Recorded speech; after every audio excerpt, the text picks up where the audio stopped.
어느 사람이 건강하다고 해서 평생 건강한 것은 분명 아닐 것입니다. 우리가 매년 또는 몇 년에 한 번씩 건강검진을 받는 이유 중에 하나는 바로 우리가 건강한 것 같지만 과연 진정 건강한가? 내가 정말 문제는 없는지를 돌아보기 위함일 것입니다. 사람만이 아니라 교회 공동체도 마찬가지일 것입니다. 또 개개인의 영성에 관한 부분도 마찬가지일 것입니다. 건강하고 잘하고 있는 것 같지만 뭔가 문제가 있을 수 있습니다.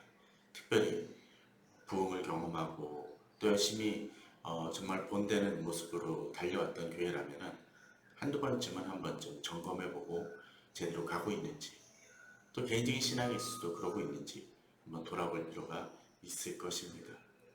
근데 그렇게 돌아보면 뭔가 우리들이 초심하고 다르게 달라진 부분들도 있을 수 있고, 뭔가 잘하고 있다고 생각하지만 문제가 있음을 보게 될 수 있습니다. 그런 부분들을 우리가 돌아보고 고쳐나가고 또 우리가 그것을 개선해 나갈 때 우리의 신앙은 더욱더 발전적일 것입니다. 그러나 그런 부분들을 고치지 못하고 그냥 방치한다면 결국 우리들은 그 아름다웠던 그 신앙의 모습과 또 아름다운 공동체가 깨어지는 모습, 오히려 덕이 되는 모습보다는 우리 스승이 부끄러움이 되는 모습으로 전락하는 경우들도 우리는 종종 우리 주위에서 보곤 합니다. 오늘 본문도 마찬가지입니다. 오늘 느헤미야 마지막 장이라고 할 수 있는 이 13장에서 본문을 보게 되면 이제 그 이전 장에서 점점 열심으로 달려가고 임봉하고 결단하고 행하는 사람들의 모습들이 계속적으로 기록이 되어집니다. 그러면서 여러 가지로 체크해야 될 부분들을 돌아보는 모습들이 오늘 13장에서도 등장을 합니다. 특별히 1절에서 본문을 보게 되면 이런 부분들을 돌아보면서 산발랏과 도비아 같은 사람들을 잘라내는 모습이 전개가 되어지죠. 그런데 이제 이 본문을 보게 되면 이제 6절에서 이런 본문이 등장을 합니다. 그때 내가 예루살렘에 있지 아니하니라. 바벨론 왕 아닥사스다 왕 32년에 내가 왕에게 나아갔다가 며칠 후에 왕에게 말미를 청하고라는 본문이 등장을 합니다. 1절에서 5절 사이에 여러 가지 문제가 발생되어지는 것은 바로 이때입니다. 그때 바로 느헤미야가 정말 이 모든 일을 주관하고 열심으로 달려왔던 느헤미야가 이제 잠시 왕에게 나아갔다가 오는 그 기간에 이런 일이 발생이 되어집니다. 본문을 보게 되면 6절에 며칠 후에라고 되어 있지만 여기서 보면 며칠 후는 아닐 것입니다. 몇 달일 수도 있고 좀 몇 년일 수도 있을지 모릅니다. 그런 기간 동안에 갔다 옵니다. 왜냐하면 느헤미야도 왕이 수가론이었고 여러 가지 중요한 일들을 맡았던 사람이 이 예루살렘 제거를 위해서 오랫동안 왕궁에서 떨어져 나왔었기 때문에 이제 다시 왕궁으로 돌아가 해야 될 일들을 하고 왕과 대화하고 보고해야 될 부분도 있었을 것입니다. 근데 그렇게 보고를 하다가 이제 돌아오고자 합니다. 이제 말미를 정하고 예루살렘에 돌아옵니다.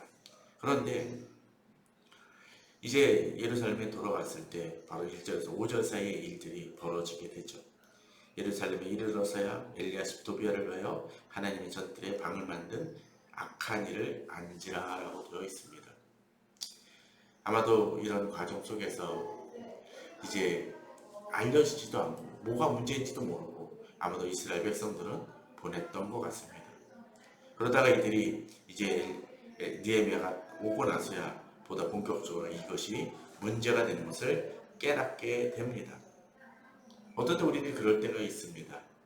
내가 그냥 살아오는데 또 문제가 발생하는데 이 정도면 괜찮겠거지 라고 생각하며 무의식적으로 넘어가고 또는 우리 영혼이 완악해져서 무감해져서 죄와 죄됨을 깨닫지 못할 때가 있을 때가 있습니다.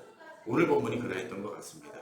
그래서 이제 느헤미야는 이 모든 일을 악한 일을 인지하고서는 바꿔나가려고 합니다. 어떤 때 어느 공동체는 좋은 지도자가 있을 때는 잘 유지되어지다가 그 지도자가 떠나고 난 다음에 또는 공백을 가진 다음에 있을 때 문제가 발생되는 경우들을 우리는 자주 보곤 합니다. 어떤 때 정말 그 공동체가 성숙되어져서 이 일들을 감당하는 것이 아니라 좋은 지도자로 인해서 이런 부분들을 감당하고 행해 나갈 때가 있곤 하다는 것입니다. 이제 느헤미야가 돌아오니까 이제 또다시 문제를 바라보게 됩니다. 건강한 지도자, 바른 지도자, 성숙한 지도자가 필요한 이유가 바로 그것입니다. 문제를 바라볼 수 있습니다. 오늘 본문 속에서 이제 그런 모습들을 행하고 있는 것을 보게 됩니다. 그런데 본문을 보게 되면 이제 도비야가 이제 하나님이 저들의 방을 만들어 그 엘리야십이 더더군다나 누굽니까? 대제사장인 엘리야십이 이러한 짓을 행합니다. 이 엘리야십은 대장으로서 이 부분들을 여기를 백성들을 이끌고 돌봐야 될 때인데 오히려 그가 악의 본이 되고 있음을 보여준다는 것이죠. 이미 앞서 본문 속에서도 이 엘리야십이 손자가 이 도비야와 사돈관계를 맺는 모습을 우리는 보았습니다. 이제 그런 부분들이 정리되어진 것이 이전 일입니다. 그런데 또다시 이러한 일을 행하고 있습니다. 심지어 하나님의 전들의 방을 만들어서 이들이 도비야가 살도록 만듭니다. 예루살렘 성벽을 건축한 것이 무엇입니까? 대적들을 막기 위함이었습니다. 또 그 성벽을 건축하는 것을 방해했던 인물이 누굽니까? 바로 도비야였습니다. 그런데 이 도비야를 끌어들인다는 것은 바로 악의 세력을 하나님의 전 중심에 놓는 최악의 행위입니다. 그러기에 느헤미야는 이 일에 대해서 악하다고 이야기를 하고 또 8절에서는 심히 근심함을 보여줍니다. 진정으로 영적으로 깨어있는 사람은 악을 악으로서 보고 죄를 죄로 인지할 수 있는 능력이 있어야 됩니다. 민감성이 있어야 됩니다. 바로 그렇기 때문에 느헤미야는 이 일의 심각성을 깨닫고 타협하는 그런 것도 없이 도비야의 세간을 그 방 밖으로 다 내어 던지고 방을 정결하게 하는 모습을 드러놓습니다. 하나님의 전의 그릇과 소재물과 유향을 다시 그주로 드러내는 모습이 보여집니다. 우리는 고린도전서에서 그런 말씀을 기억하실 것입니다. 너희가 하나님의 성전인 것과 하나님의 성령이 너희 안에 거하시는 것을 알지 못하느냐라고 합니다. 이 얘기는 우리가 하나님의 성전이라면 진정 우리 자신을 제대로 영적으로 경건하게 바꿔나가고 지켜나갈 수 있어야 된다는 것이죠. 이런 도비야의 세간을 드러놓는 일은 지금 하나님의 성전이 교회에 이런 것을 행하는 일은 없을 것이기 때문에 그런 일은 없을지 모르지만 그러나 우리들은 이 엘리야십처럼 우리 자신을 그렇게 행할 기회가 있을 수 있습니다. 하나님의 성전이고 하나님의 자녀라고 얘기하면서 오히려 세상의 악한 것들을 내 마음속에 두고 악한 생각을 품고 악한 것을 계획할 때가 있습니다. 우리가 이것을 이겨내는 방법은 무엇입니까? 바로 그 방법으로 다 내어던진 것처럼 우리 자신을 악을 내어놓아야 됩니다. 제거해야 됩니다. 방을 정결해야 됩니다. 하나님 전에 그릇과 소재물과 유형을 다시 그리로 들어놓았던 것처럼 그렇게 행할 수 있어야 됩니다. 그런데 이런 일들이 벌어진 이유가 무엇일까요? 10절에 보게 되면 내가 또 알아본 중 레위 사람들이 받을 몫을 주지 아니하였으므로 그 직무를 행하는 레위 사람들 누려야 하는 자들이 각각 자기 밭으로 도망하였다라고 되어 있습니다. 무슨 얘기입니까? 관리해야 될 사람들이 관리할 수가 없습니다. 왜요? 그들은 바로 11조와 여러 가지 성전에 드려지는 봉헌물로 인해서 그 하나님 일을 하는 대신 그 대가를 부어받는데 그것을 받지 못하니까 도저히 여기에 있을 수 없어서 떠나가게 되었다라는 거죠. 물론 그럼에도 불구하고 세상 사람들은 어떤데 그럽니다. 헌신할 사람도 희생할 사람도 그것도 못 참느냐고. 제가 예전에 어느 장로님이 정말로 한 70년대 80년대나 받았을 그 사례금을 전사님들도 지금도 그냥 감수하고 받으면서 헌신해야 된다. 교회 오다가 쓰러지는 한 하더라도 그렇게 해야 된다고 얘기하는 것을 들으면서 좀 답답했습니다. 전도사나 장로나 많은 지성전에 의하면 똑같은 사람입니다. 헌신해야 될 사람입니다. 그런데 그것을 전도사나 목회자에 대해 얘기한다면 그것은 어불성설입니다. 아니 목회자를 높이고 많은 사례를 받아야 된다는 얘기를 드리는 것이 아니다. 기본적인 생활조차도 제대로 지켜지지 않는다는 그들이 헌신할 수 있기를 바라는 것은 바람직한 현장이 아닐 것이죠. 이건 역으로도 마찬가지입니다. 성도들에게 어떤 때 목회자가 너무나 헌신하라고 얘기하지만 정작으로 기본적인 그들이 이겨나갈 수 있는 힘이나 그런 것도 없이 번아웃하고 일을 시키는 경우들이 많습니다. 그들이 영적으로 또는 육적으로도 공급받을 수 있도록 도와줘야 됩니다. 결국 그들에게 지치게 하고 번아웃하게 하는 것은 11절에 나온 것처럼 하나님 전에 어찌하여 버림받되었냐는 그 말씀처럼 이들이 지치고 넘어지게 합니다. 그것을 하나님께 느헤미야는 이들에게 줄 수 있는 11조를 채우고 이것을 정비해 나가고 있습니다. 진정한 지도자는 이 전반적인 것을 볼 수 있어야 됩니다. 그에 반해서 엘리야십은 이런 것들을 제대로 지키지 못한 대지하긴 했지만 결국 그는 악한 일을 행하고 정말 그 직분을 더럽히는 일을 행하고 맙니다. 28절 이상 엘리야십의 손자 요야의 아들 하나가 호러스랑 산발랏의 사이가 되었으므로 내가 쫓아내어 그 나를 떠나게 하였다라고 되어 있습니다. 직분을 맡았지만 행하지 못하는 이들이 있습니다. 오히려 종종 느헤미야보다는 그들이 행해야 되지만 오히려 악을 행하고 덕이 되지 못하는 일을 행하고 맙니다. 그러기에 느헤미야는 이야기합니다. 내 하나님이여 그들이 지성의 직분을 더럽히고 지성의 직분과 이 사람들에 대한 언약을 어겼다라고 얘기합니다. 그렇습니다. 그들이 행하는 것은 그저 그냥 평범한 사람이 행한 것이 아니라 하나님의 직분을 받은 자로서 그들이 행해야 될 바를 행하지 못하는 악한 일이라는 것이죠. 또 하나님 앞에서 헌신하겠다라고 작정한 그 언약을 어긴 것입니다. 앞서 여러 가지 지생이나 레위 사람으로서의 어떤 받을 금액도 받지 못해 생존 자체가 불가능한 것이 아니라 여기서는 마땅히 행해야 될 부분을 행하지 못하는 덕에 관한 부분이고 악에 관한 부분이었습니다.